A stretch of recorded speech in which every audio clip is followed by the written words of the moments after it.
Salut les amis. En 2015, on avait laissé Tom Cruise alias Ethan Hunt combattre le syndicat dans Mission Impossible Rogue Nation.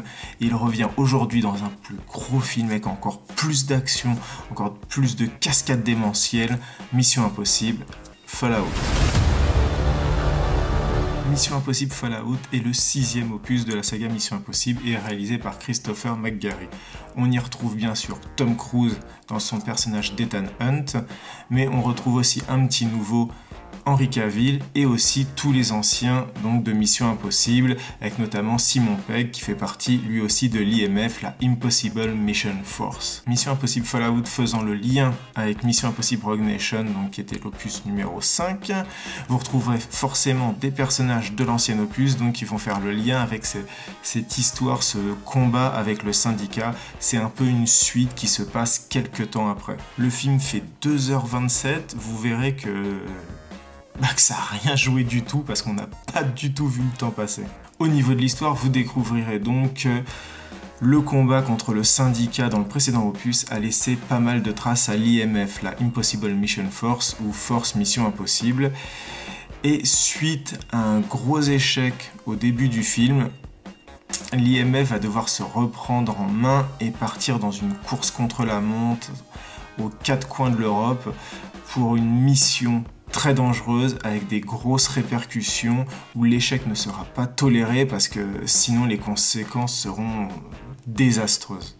Pour une fois, j'ai envie de commencer directement par les points négatifs parce que je n'en vois qu'un seul et franchement il n'est pas énorme et ça concerne le scénario parce que voilà, le scénario de Mission Impossible Fallout c'est franchement des grosses ficelles.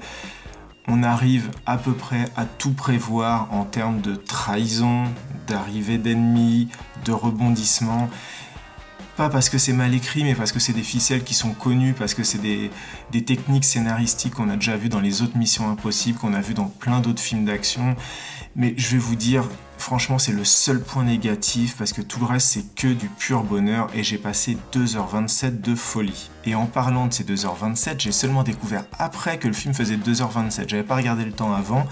Je me suis mis dans le film a commencé, j'en ai pris plein les yeux, et à la fin du film, j'ai fait... Et il durait combien de temps en fait? 2h27, je vous jure, je n'ai pas vu passer le temps. J'ai l'impression que le film a fait 1h45. Parce que ça n'arrête pas, c'est 100% action.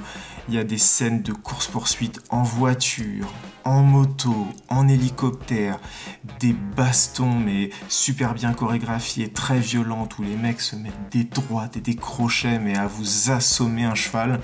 Non, franchement, c'est super impressionnant, on en prend plein les yeux, c'est, désolé, mais un putain de blockbuster. Il n'y a même pas de temps mort, parce que quand il y a des petites scènes qui ne sont pas d'action, elles servent forcément à annoncer de nouveaux rebondissements, à dévoiler une nouvelle intrigue, à dévoiler une trahison, un méchant qu'on n'avait pas vu jusque-là, quelqu'un qui a retourné sa veste.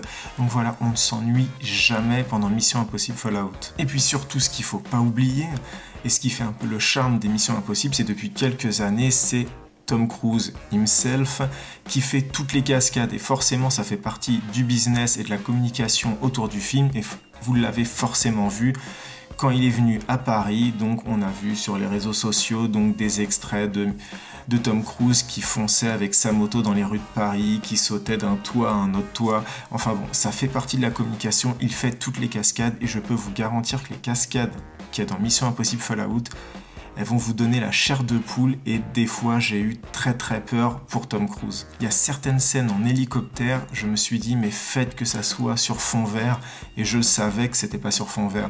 Mais elles sont tellement impressionnantes que franchement, rien que pour ça je tire mon chapeau à Tom Cruise et rien que pour tout le mal qu'il se donne et le danger qu'il met dans toutes les cascades, il faut aller voir Mission Impossible Fallout. Franchement. Après, on va pas se mentir, en tant que Parisien, ça fait vraiment plaisir de voir un film Mission Impossible qui se tourne directement dans les rues de Paris et c'est super bien rendu, la ville est très bien rendue, il y a des plans aériens en hélicoptère qui sont franchement magnifiques, qu'on a rarement vu au cinéma, il y a des courses-poursuites à moto dans les rues de Paris.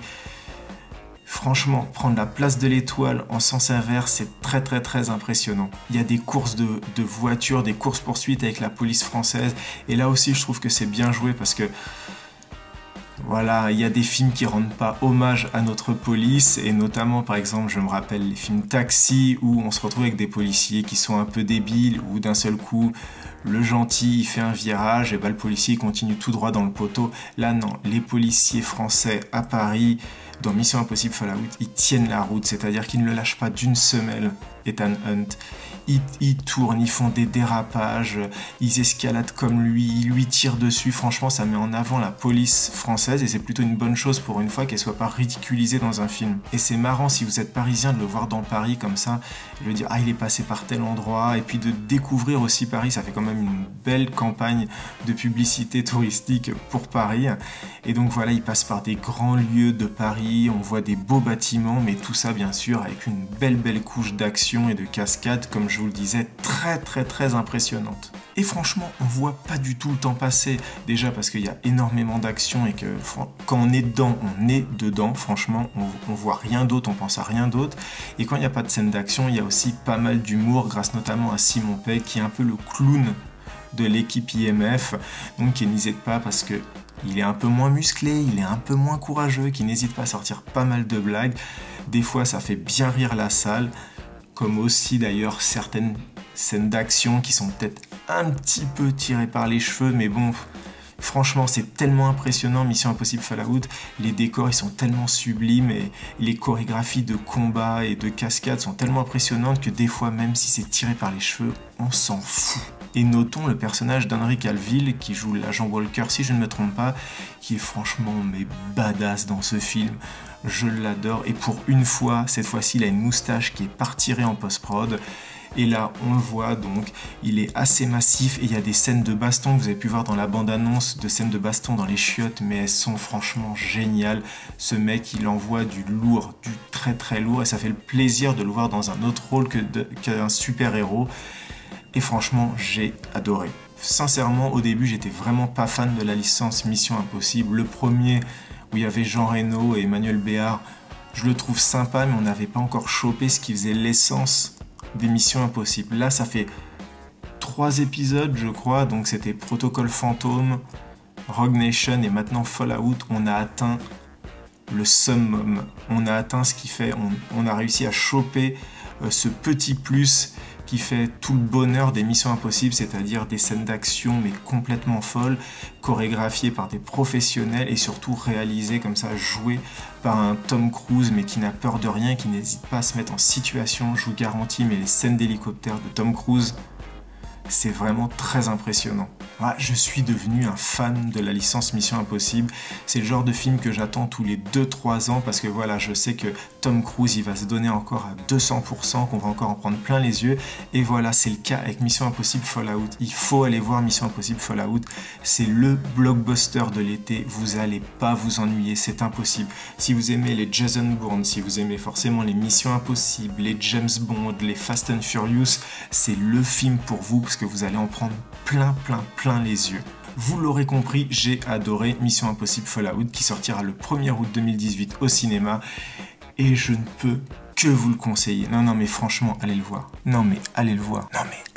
Franchement, allez le voir. J'ai passé un excellent moment et franchement, j'ai limite envie de revoir certaines scènes tellement elles sont vraiment impressionnantes en termes de cascade et de danger aussi pour Tom Cruise. On le rappelle d'ailleurs qui s'est, je crois, pété quelques côtes pendant l'une des cascades et, fait très drôle, vous verrez dans le film, au moment où cette scène arrive, on le voit se péter les côtes, on voit aussi qu'il se met à boiter, mais qu'il continue à jouer la scène et ça franchement c'est impressionnant et je dis chapeau.